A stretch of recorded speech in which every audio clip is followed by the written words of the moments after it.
I'm Marissa Layton. I'm a single mom to my daughter Charlie, and recently we also began foster care, so I also have a 2.5-year-old daughter at this time too. I grew up here in the Black Hills. My dad was military, but we didn't move around like most families do, so this quickly became our anchor. I own my own salon business here in Rapid City, and I've been doing that for almost 7 years now. My journey began when I heard of the story from my client when she was in my chair, telling me about the situation that she witnessed of this family that had foster kids, and they also had their own biological kids too. And these kids waited on the family's biological kids, cleaning up their pee pants when they would have accidents. They would have to clean up vomit, and they did all the dishes. It was stories like that that really broke my heart and planted that seed.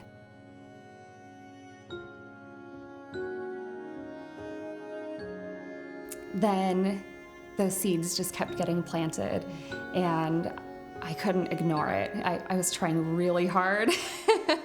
I tried to, it became an argument with God inside me, honestly, until I finally decided to take the leap. I continued to fight, though, with myself about, are you enough for this? You're already a single mom. What do you have to give?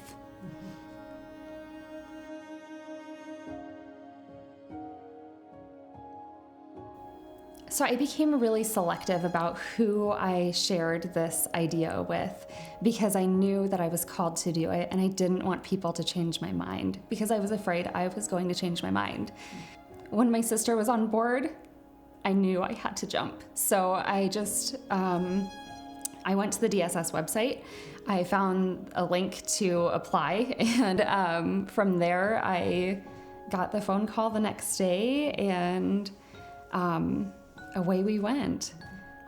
So the process began with a phone interview, checking out kind of my family life, what our day-to-day looks like. Honestly, it was kind of a blur to say what else it entailed. But from there, we scheduled a home visit. I really thought that they were coming to let me know if I was enough or not. I thought that they were going to laugh at my little house. Maybe they were going to tell me how crazy I was for trying to do this as a single parent. I don't know. But they looked at me really serious, and they said, "We need you." The community greatly lacks foster families, and it's desperately needed.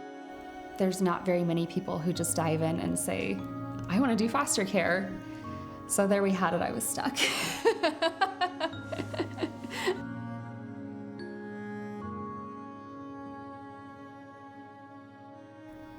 It was really awesome. At about that same point that I started that journey, my church was also joining in with the Kids in Crisis ministry, and I thought the timing was just so impeccable.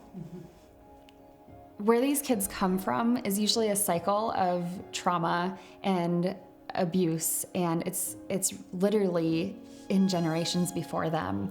And if there wasn't an intervention, they're more likely to end up in the same situation mom is, where they just need more help. They don't have those tools to equip them to do better. They might not even know what better is. So these kids coming into foster care, they get that opportunity to feel love and to know love, and just all of this opportunity that they wouldn't have otherwise.